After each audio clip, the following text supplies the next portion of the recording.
Every parent knows the frustration. You speak with love, with urgency, with patience, and still, your child doesn't seem to hear you. Or worse, it turns into another meltdown, another power struggle. You're left asking yourself, why is this so hard, or why won't they just listen? The truth is, they want to. And so do you. But somewhere between the endless to-do lists, tired routines, and emotional overload, communication quietly breaks down. This book offers a way back. How to Talk So Kids Will Listen and Listen So Kids Will Talk offers something rare, a way forward that feels human, kind, and practical. Written by Adele Faber and Elaine Maslish, two mothers who once struggled like the rest of us, this book isn't just a parenting manual. It's a gentle companion for anyone trying to raise children with more empathy and less yelling. Their approach isn't about being perfect. It's about learning how to connect. To understand what's really going on behind our child's words or silence, and to speak in a way that opens hearts rather than shuts them down. In the chapters that follow, we'll walk through the emotional and practical shifts that can transform everyday interactions, not just between parents and children, but between any two people trying to be heard and understood. Let's begin with Chapter 1. It starts with a truth that most parents, at some point, come to realize: parenting is far more humbling than expected. The authors admit they once thought they were wonderful parents, until they had children. Suddenly, the theories didn't work. The routines fell apart. And the house was filled with yelling, tears, or silent frustration. Sound familiar? What changed everything for them was joining a parenting group led by child psychologist Dr. Chaim Jinnat. The group's focus was simple yet revolutionary: helping children deal with their feelings. Because, and here's the core lesson. How children feel affects how they behave. When kids feel right, they act right. When their feelings are dismissed or denied, frustration often turns into defiance, whining, aggression, or withdrawal.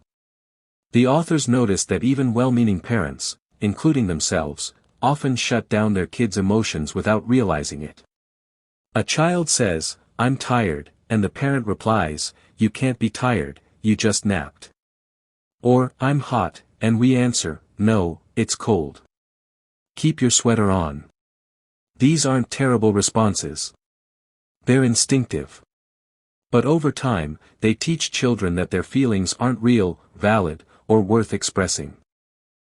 So the first big shift the authors made was this: instead of correcting their child's emotions, they started listening and accepting them. Not agreeing or disagreeing, just recognizing them. You're feeling tired even though you just napped, or, I'm cold, but you're feeling warm. These small changes had a powerful effect. Arguments dropped. Cooperation increased. And most importantly, their children began to feel understood. Of course, it wasn't always easy. One moment that tested this new skill deeply was when one of the author's daughters blurted, "I hate Grandma." The automatic reaction was to snap back, "That's a terrible thing to say."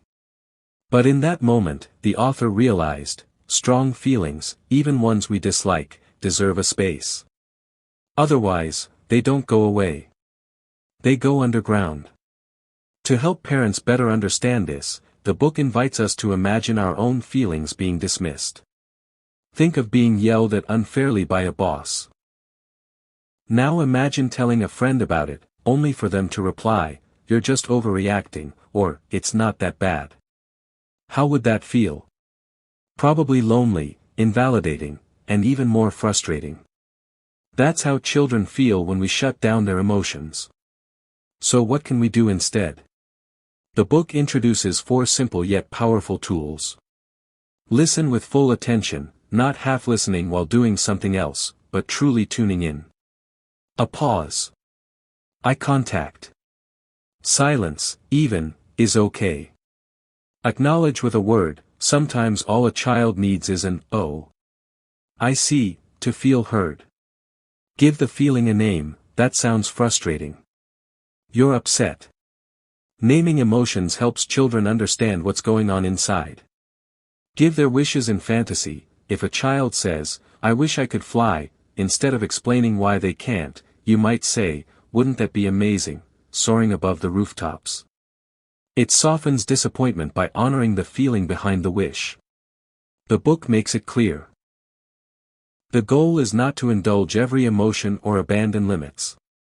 Instead, it's to meet your child where they are, emotionally, before trying to move forward. By the end of the chapter, the authors gently remind us that this isn't about using scripts or tricks.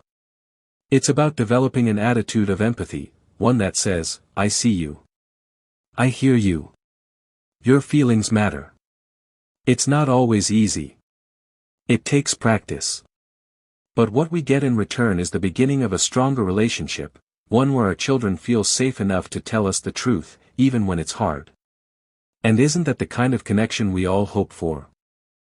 Now that we understand how deeply a child's behavior is tied to their feelings, the question becomes, how do we get kids to actually listen? How do we engage their cooperation without falling into the exhausting loop of nagging, yelling, or bribing? That's where Chapter 2 begins, with an honest look at how we usually try to get our children to do what we ask. The authors invite us to pay attention to the language we use. Do we give orders? Do we threaten? Do we guilt trip or lecture? These are often habits we picked up from how we were raised. And while they might work temporarily, they usually create distance, resentment, or rebellion over time. Instead of going down that road, Faber and Maslish introduce us to a better way, 5 practical skills that help children want to cooperate, not just comply under pressure. The first technique is simple but powerful: describe what you see. Instead of accusing a child with, "You always leave your shoes everywhere," you say, "I see sneakers in the hallway." That little shift removes blame and lets the child focus on the problem, not on feeling shamed. It's not about tone policing, it's about creating space for the child to act, rather than defend. The second tool is to give information. Kids, like adults, respond better when they understand why something matters. The towel on the bed will soak the blanket. That's clearer, and more respectful, than, "How many times do I have to tell you not to leave your towel there?" When kids are given facts instead of fuss, they're more likely to think and respond thoughtfully. Next, we learn that saying it with a word, and just one, can be surprisingly effective. Let's say a child forgets to hang their coat. Instead of a full speech, the parent might just say, "Coat." That one word is a reminder, not a reprimand. It's quick, clear, and keeps the mood calm. Then comes one of the most overlooked skills in parenting: talk about your feelings. We tend to hide our emotions or let them leak out in irritation. But when a parent says, "I feel frustrated when I find crumbs all over the couch after I've cleaned," it invites empathy instead of defensiveness. Children, especially young ones, don't always understand how their actions affect others, but when we're honest about our feelings, they start to. The final tool in this chapter is a creative one: write a note. A written message might seem unnecessary in a conversation, but the authors show how it works, especially when spoken words go unheard. A sticky note that says, "Wet towels on my bed make me grumpy," or a silly sign that says, "This kitchen is closed until further notice," can not only catch a child's attention but also bring a little humor into the request. One mom even wore a cardboard sign around her neck that read, "Human time bomb. Company coming. Help urgently needed." And surprisingly, it worked better than a long lecture. What all these tools have in common is that they remove the need to control. They assume the child is capable, thoughtful, and wants to do the right thing, if we can get out of the way of their natural cooperation. Of course, the authors remind us that this won't always be smooth. Just because you've shifted your language doesn't mean your child will respond the first time, or every time. But when we use these skills consistently, children begin to feel respected. And respect is a foundation for lasting cooperation. They also caution against pretending. One of the authors shares how she once tried this technique after a parenting workshop, and when her daughter ignored her request, she found herself boiling inside. She realized, it's not enough to say the right words, you have to mean them. The words need to match your tone, your expression, your intention. Authenticity matters. This chapter leaves us with a powerful truth. The way we speak to our children is shaping not just their behavior, but their sense of self. When we communicate with clarity and respect, when we describe instead of accuse, inform instead of command, we make room for growth, not just obedience. It's not always easy, especially in the heat of everyday life.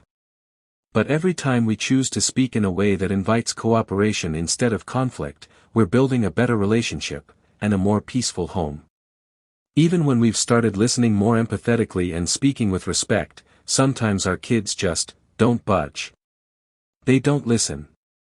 They don't cooperate. And that's frustrating. It can make any parent feel stuck, even defeated. That's exactly the problem Chapter 3 addresses. What do we do when our children still don't cooperate, even when we're using all the respectful communication tools we've learned so far? The authors begin with an honest admission: they too get tired of repeating themselves. They know what it's like to ask a child to put their towel away or hang up their coat, again and again.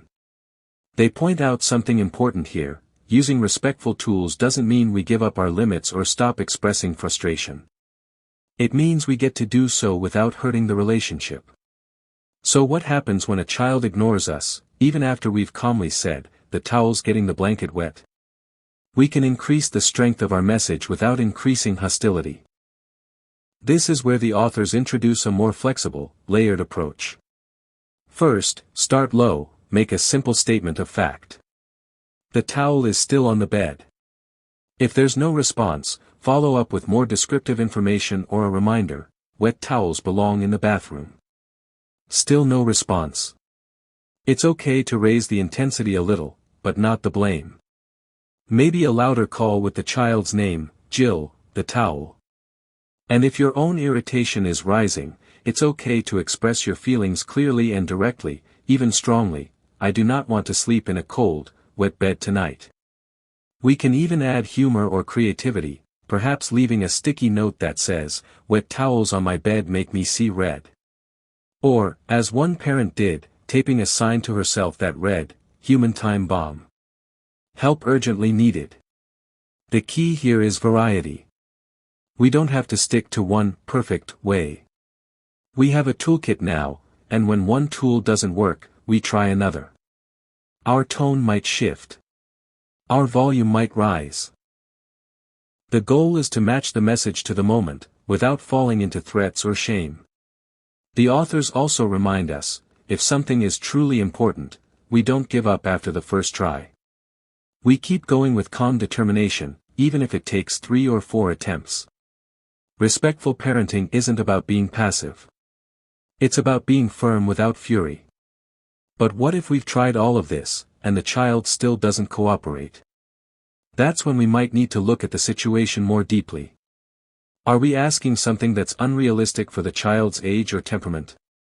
Are we rushing too much, or assuming understanding that isn't there? Or maybe the child is distracted, overwhelmed, or just needs a more hands-on solution. That's why the chapter closes with a practical invitation: take a moment to reflect on the daily list of battles in your home. What are the things that keep repeating? Is there a different tool you could try from chapters 1 or 2? Listening better, stating your feelings, giving information, writing a note. It's not about getting it right every time. It's about becoming more flexible, more thoughtful, and more attuned to what each situation needs. And the most comforting part? The authors remind us, even they don't always get cooperation the first time. But when they do succeed, it's often because they spoke honestly, calmly, and persistently, using the right tool, at the right moment, with the right attitude.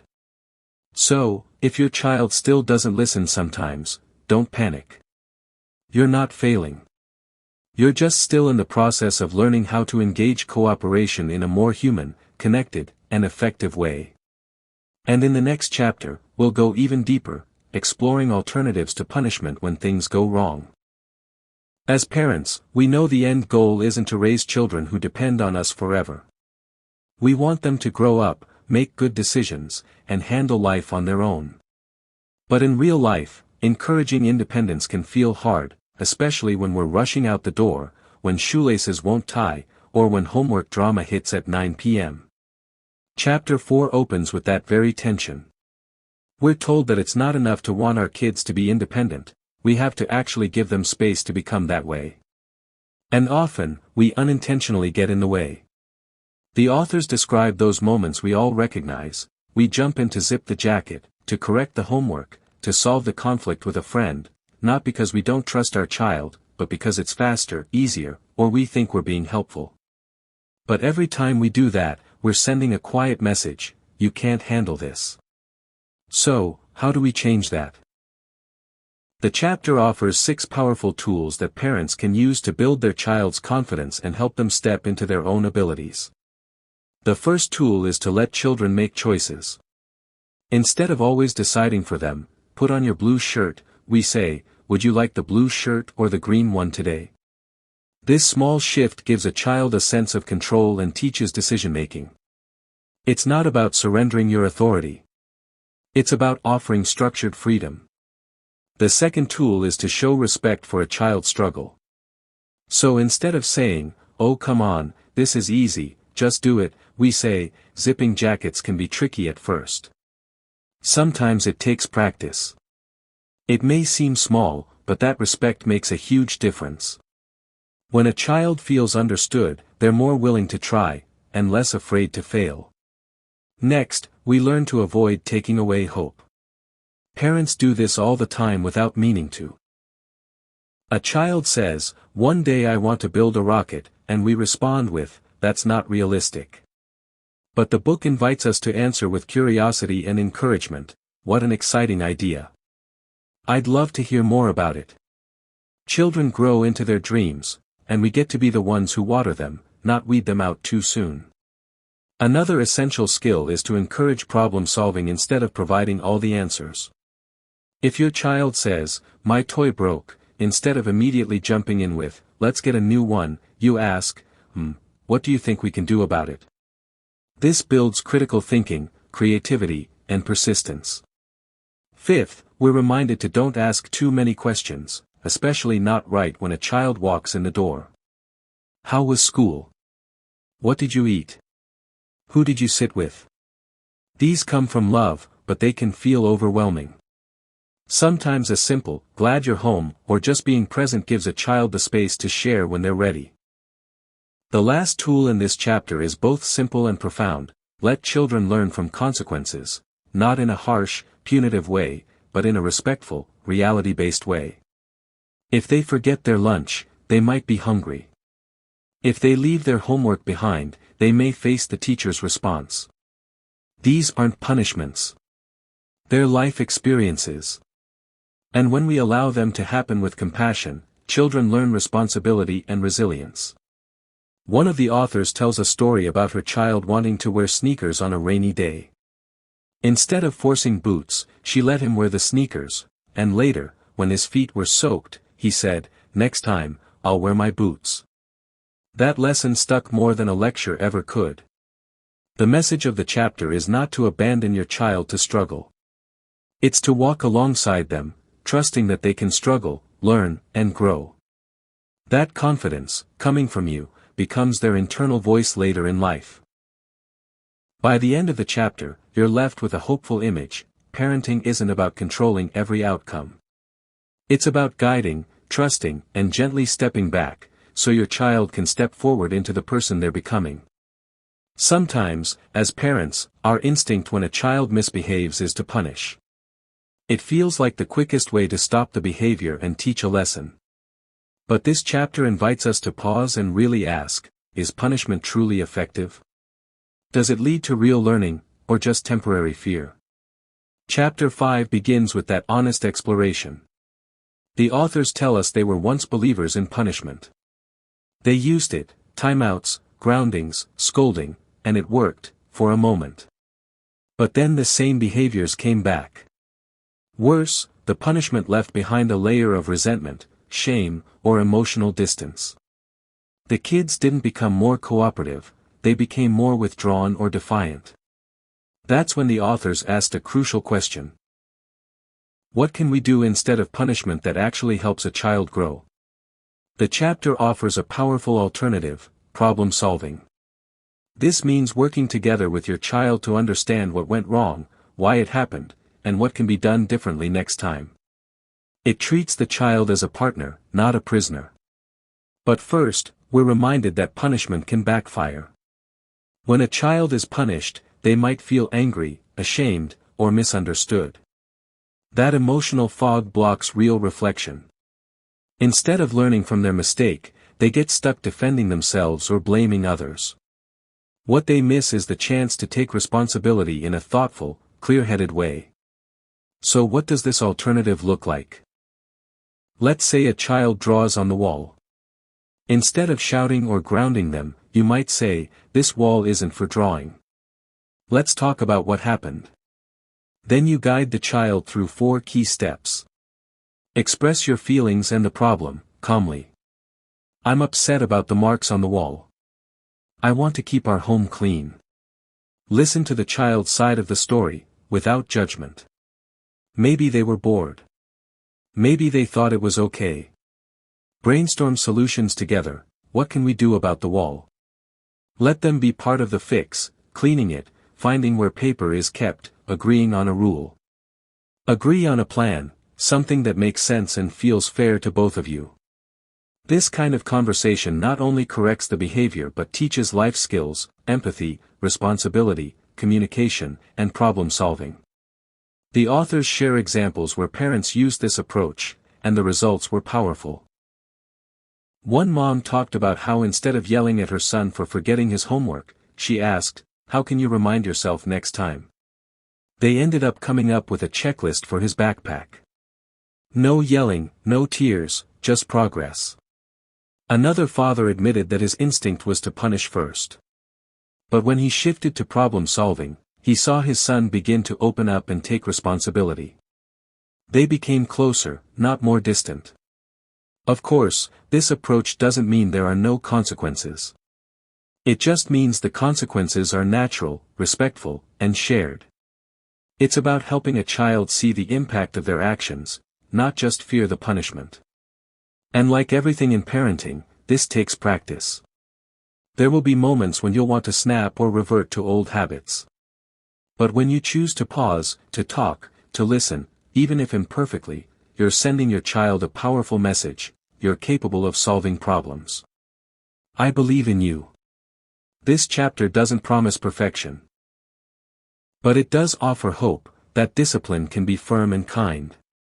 That a child can learn, not through fear, but through connection. And that as parents, we can be both guides and partners, even when things go wrong. Praise is one of those parenting tools that seems like it should be easy. Say something nice when your child does well. What could go wrong? But as the authors explain, not all praise is helpful. In fact, the wrong kind of praise can actually damage a child's motivation, make them anxious about performing, or create a fear of failure. The chapter opens with a reflection on the kind of praise we often give: vague or overly general comments like, "Good job," or "You're so smart." These compliments feel nice in the moment, but they don't give the child any real understanding of what they did well. They also create pressure. Now the child has to keep being smart or keep getting good jobs. Instead, Faber and Maslish offer something more powerful: descriptive praise. This means describing exactly what you saw, rather than labeling the child. So instead of saying, "You're such a good girl," a parent might say, "You saw your brother struggling with the buttons on his shirt, and you helped him without being asked." That specific description lets the child see herself as helpful and kind, based on her own actions, not a label. Descriptive praise helps the child internalize positive qualities. It lets them think, "I'm someone who notices when others need help," or "I'm capable of solving tricky problems." The praise becomes a mirror, reflecting back something real, and helping the child form their identity. The authors walk us through many examples.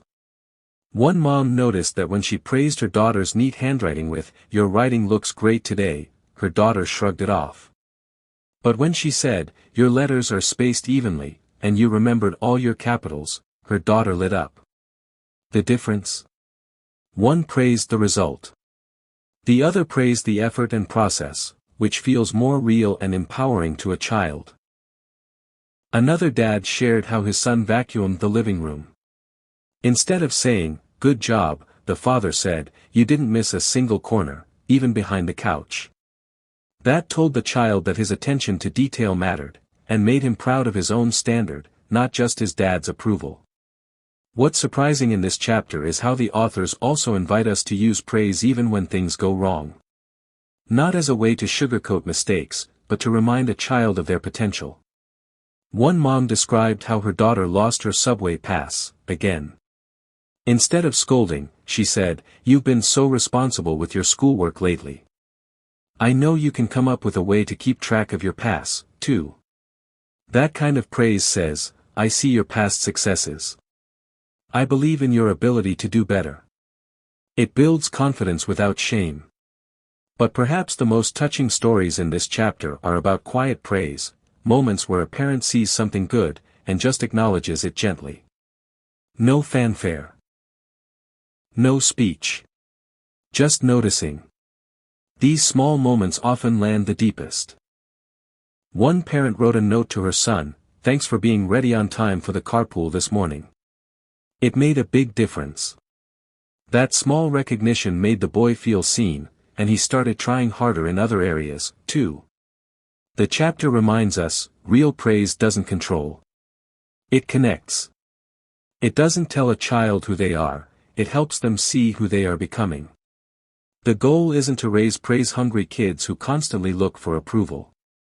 It's to raise self-aware kids who take pride in their own effort, growth, and kindness. Descriptive praise helps them build that sturdy, inner voice. And the best part? It's never too late to start. Whether your child is 3 or 13, noticing the details of what they're doing well, and describing it clearly, plants the seeds of real self-esteem. Every child plays a role, the smart one, the funny one, the troublemaker, the lazy one, the responsible one. Sometimes, these labels are unspoken, sometimes they're said out loud. And at first glance, they don't seem harmful. In fact, some seem downright positive.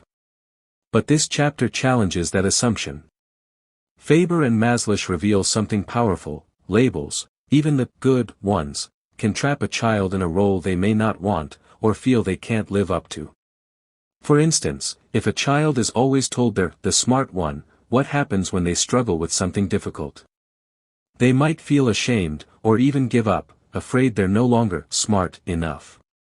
Similarly, a child labeled the clumsy one might stop trying in sports altogether, convinced they'll never be any good. The authors walk us through real-life examples where children absorbed roles based on how adults reacted to them. These roles become self-fulfilling, not because the child is a certain way, but because they start believing it. And when children believe they can only be the difficult one or the forgetful one, they behave accordingly. So how do we help a child break out of a limiting role? The chapter offers 6 strategies that are both gentle and profound. Show the child a new picture of themselves. When your child does something out of character, like a typically messy child organizing their desk, don't let it go unnoticed. Say, "Look how you arranged everything so neatly. That took focus." This lets the child see themselves in a new light. Put them in situations where they can experience themselves differently. If your child is labeled shy, give them a small speaking role at a family dinner. If they're called careless, let them be in charge of something meaningful. These new roles open new possibilities. Let them overhear you saying something positive about them. This is a powerful tool. When a child hears you telling someone, "She remembered to feed the dog every day this week," without being reminded, it lands deeper than direct praise. It feels more real. Model the behavior you want to see. If you want your child to be more patient, show patience. If you want them to be more organized, let them see you calmly creating a to-do list. Children learn more from what we do than what we say. Be a storehouse for their special moments. When your child does something kind, brave, or responsible, remember it.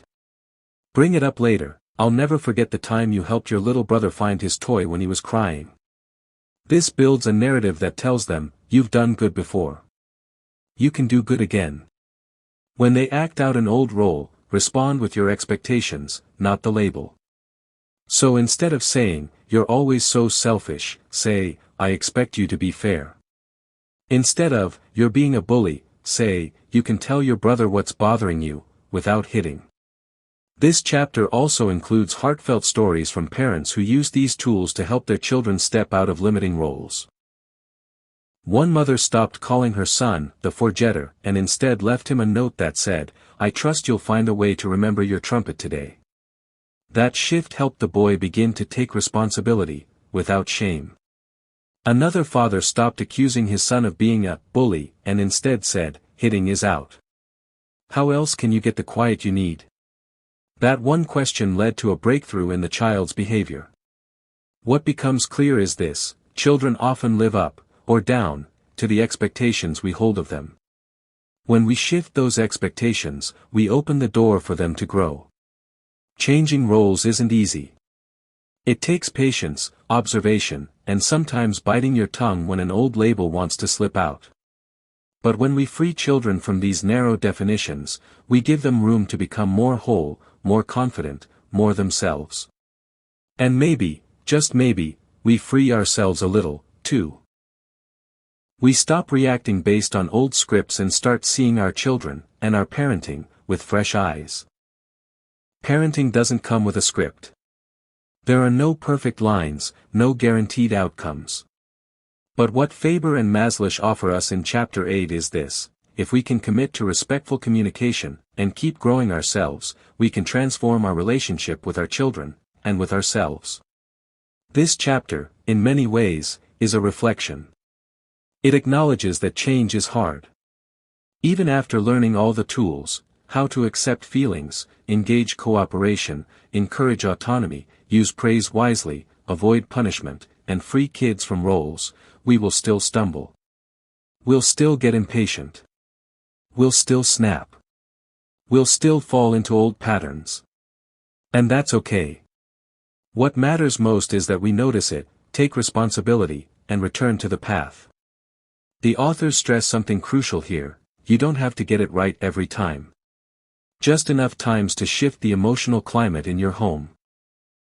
They remind us that our goal is not to produce perfect children, but to raise human beings who are self-aware, responsible, and capable of navigating life with courage and compassion. This final chapter invites you, the parent, to reflect on your journey. What tools have you used? What's changed, in your child, in your home, in yourself? There are powerful stories here: parents who used notes instead of nagging and found their children laughing and responding. Parents who gave up yelling for listening and found their homes more peaceful. Parents who rewrote the story they were telling themselves about their child, and watched the child rise into that new version. And perhaps most importantly, parents who learned to be more gentle with themselves. Because parenting isn't just about raising children. It's about growing ourselves. The book ends not with a final technique, but with a vision: a home where children feel seen and respected. Where communication builds connection. Where mistakes are opportunities. Where growth is shared. You don't need to be perfect to raise great kids. You need to be present. You need to be willing to learn. And you need to believe, even on the hardest days, that the work you're doing matters. Because it does.